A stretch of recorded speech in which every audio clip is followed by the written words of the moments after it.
জুইজিৎ stories চ্যানেলে আপনাদেরকে স্বাগত।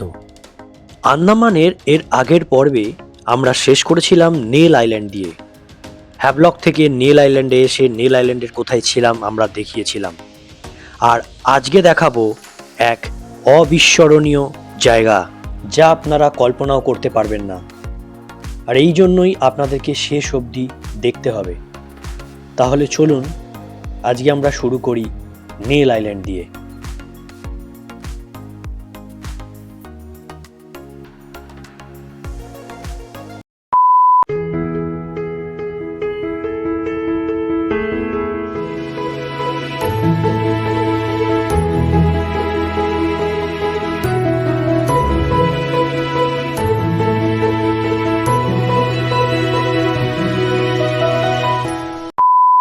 তো নেলে প্রথম যেটা আমরা যাব সেটা হচ্ছে ন্যাচারাল ব্রিজ। তো সেখানে যাই, এটাকে হাওড়া ব্রিজও বলে। মানে আমাদের কলকাতা একটা হাওড়া ব্রিজ রয়েছে, সেখানে আর একটা হাওড়া ব্রিজ। এটা ন্যাচারাল, ওটা ব্রিটিশদের তৈরি। তারপরে আমরা যাব সানসেট। এসে পৌঁছে গেছি ন্যাচারাল ব্রিজ। তো এখানে আসার সঙ্গে সঙ্গে এখানকার যারা ট্যুরিস্ট গাইড ছিল তারা বলছিল যে আরও অনেক কিছু দেখাবে এর সঙ্গে, মাছকে ফিডিং করাবে, এসে অনেক কিছু বলছিল। সেগুলোর জন্য 1500 টাকা চার্জ। আর আমরা বললাম আগে ব্রিজটা দেখি, এখানকার এনভায়রনমেন্টটা দেখি, জিনিসটা দেখি, তারপর তো আমরা গাইড যদি দরকার লাগে অবশ্যই নেব। তো আগে যাই, আগে গিয়ে ব্রিজটা দেখি, ওটাকে উপভোগ করি। কারণ আমরা গতকাল যা দেখেছি, যা নিজেরা ঘুরে ঘুরে, সত্যি কথা আমরা সেটার থেকে আর হয়তো নাম জানি না, এটা ঠিক, নাম আমরা সব জানি না, জানা সম্ভব নয়। তবে অনেক কিছু দেখেছি, সেগুলোই শুধু নাম জানলেই জিনিসটা সার্থক। গাইডরা সেটাই করবে যে নামটা বলে দেবে। তো আমরা আগে যাই, গিয়ে দেখি। জাস্ট এরকম জায়গা থেকে এসে এই জাস্ট জিনিসটা করবে, পুরোটাই কোরাল, কিন্তু এটা কোনোটাই কিন্তু কাদা নয়, সবটাই কোরাল। দেখে এরকম মনে হচ্ছে। আর এই রুটটা দিয়ে যেতে হবে ওই অবধি, ওখান থেকে গেলে ব্রিজটা বাঁদিকে পাওয়া যাবে। সবাই সেইভাবেই যাচ্ছে, আমরাও সেই পথেই যাই। তবে মারাত্মক গরম, প্রচণ্ড গরম। মানে এইসব জায়গায় আসলে খাবারের জল থেকে শুরু করে মাথার টুপি থেকে ছাতা থেকে সানস্ক্রিন সব রকম উচিত। আর আমি তো এক্সট্রাঅর্ডিনারি, আমার শুধু একটা চোখে সানগ্লাস লাগে। চলো।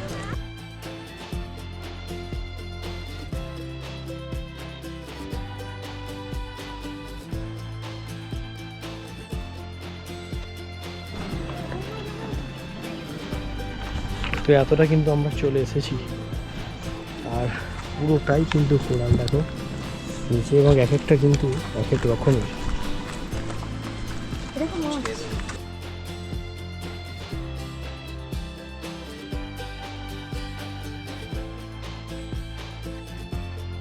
অ্যাট লাস্ট আমরা এসে পৌঁছেছি সেই নেল আইল্যান্ডের হাওড়া ব্রিজ।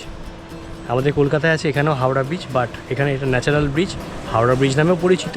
এটা কিন্তু পুরোটাই কোরাল, মানে অটোমেটিক্যালি তৈরি হয়েছে এভাবে, কিন্তু দেখতে খুব সুন্দর লাগে। চলো দেখাই। আমি কিন্তু কোনো ভাষা খুঁজে পাচ্ছি না বলার, দেখার পরে কি বলবো দেখো। হ্যাঁ, এটাই হাওড়া ব্রিজ। নামটা শুনে অনেকেই ভাবে কলকাতার ব্রিজের মতো কিছু। অ্যাকচুয়ালি এটা একটা ন্যাচারাল কোরাল রক ফরমেশন। নিচে সমুদ্রের জল, আর ওপরে এমনভাবে দুটো পাথর যুক্ত হয়ে আছে, দেখলে মনে হবে প্রকৃতি নিজেই একটা ব্রিজ বানিয়ে রেখেছে। এখানকার সবচেয়ে সুন্দর ব্যাপার হলো লো টাইডে এই জায়গাটা পুরো খুলে যায়। চারিদিকে ছোট ছোট টাইড পুল, যেখানে ছোট ছোট মাছ, সি কিউকাম্বার, কাঁকড়া দেখতে পাওয়া যায়। একদম লাইভ ন্যাচারাল অ্যাকোরিয়ামের মতো।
আন্দামানের সবচেয়ে আইকনিক জায়গাগুলোর মধ্যে এটা কিন্তু একটা, নীল আইল্যান্ড। আর এই হাওড়া ব্রিজ তো আরও বটেই, একদম ন্যাচারাল রক ব্রিজ। হাজার হাজার বছর ধরে সমুদ্রের ঢেউ আর বাতাসের খোদাই করা একটা অপূর্ব সৃষ্টি।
এবার আমরা যাচ্ছি নীল আইল্যান্ডের সবচেয়ে রোমান্টিক আর শান্ত জায়গা লক্ষ্মণপুর বিচ।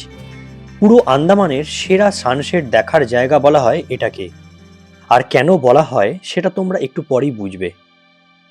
এই রাস্তা দিয়ে কিন্তু 5 মিনিট হাঁটতে হবে, দারুণ রাস্তাটা। আর সানসেটে যাই। হ্যাভলকের রাধানগর বিচ থেকে সানসেট দেখিয়েছি তোমাদেরকে, আজকে দেখাবো নীল আইল্যান্ড থেকে সানসেট।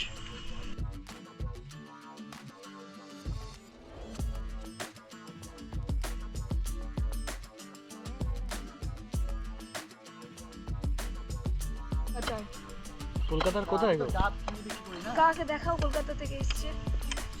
তুমি বারাসাত থেকে কেন এসে নীল আইল্যান্ডে? আর আমরা কোথা থেকে বলো তো?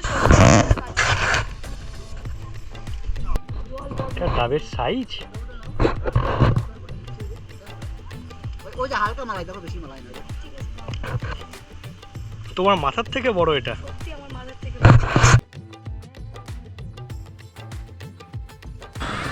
মুখ চোখের অবস্থা খুব খারাপ, খুব খারাপ। মেন কারণ হচ্ছে দিনের যেরকম সূর্যাস্তের সময় হয়ে গেছে, আমাদেরও ট্যুরের প্রায় কিন্তু সূর্যাস্তের সময় হয়ে গেছে, প্রায় শেষের পথে। আজকে নীল শেষ দিন, কালকে পোর্টব্লেয়ার এখান থেকে চলে যাব, পরশু দিন পোর্টব্লেয়ারে বারাতাং রয়েছে। অতএব লাস্ট এখন এই মুহূর্তে দাঁড়িয়ে রয়েছি আমরা লক্ষ্মণপুর বিচ, যেটা নেলে। তো আপাতত সানসেটের সময় আমরা এসে পৌঁছে গেছি, প্রচুর ভিড় রয়েছে। তো তোমাদের সেই বিউটিটা তুলে ধরি, চলো দেখাই।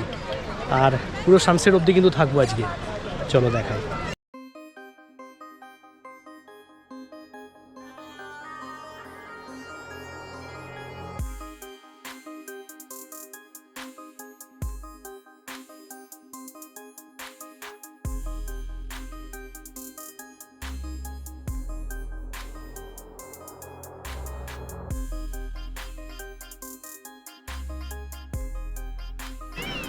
সানসেট তো তোমাদের দেখালাম, দিনটা খুব তাড়াতাড়ি চলে গেল। সূর্য যেভাবে মানে তাড়াতাড়ি অস্ত হলো, আমাদের দিনগুলো কিন্তু সেই একইভাবে চলে গেল। বাট আন্দামান সত্যি মানে কেন বলে আন্দামান, আমার জীবনের প্রথম 2-3টে ট্রিপের মধ্যে মনে হয় এটা একটা থাকবে। মানে খুব মন খারাপ লাগছে, সত্যি তাই। এবং খুব আফসোস হচ্ছে যে নেলে আরেকদিন বাড়িয়ে দিলে হয়তো ভালো হতো। আমাদের একদিন করা, যদিও এটা পুরোপুরি আমরাই করেছি, তো ভাবা যাচ্ছে না। Bad luck. যাই হোক, আজকের 5th ডে তোমাদের সঙ্গে শেষ করছি। কালকে সকালবেলা এখান থেকে বেরিয়ে যাব, তবে তার আগে যাব ভরতপুর বিচ। ওটা আজকে আমরা করিনি, তাই ওটা 6 ডেতেই তোমাদের সাথে শেয়ার করব। তাই আজকের মতো আপাতত এখানেই শেষ করছি। সূর্য অস্তের সঙ্গে এখানেই শেষ করছি। কেমন হয়েছে জানিও, ভালো লাগলে লাইক শেয়ার সাবস্ক্রাইব করে দিও।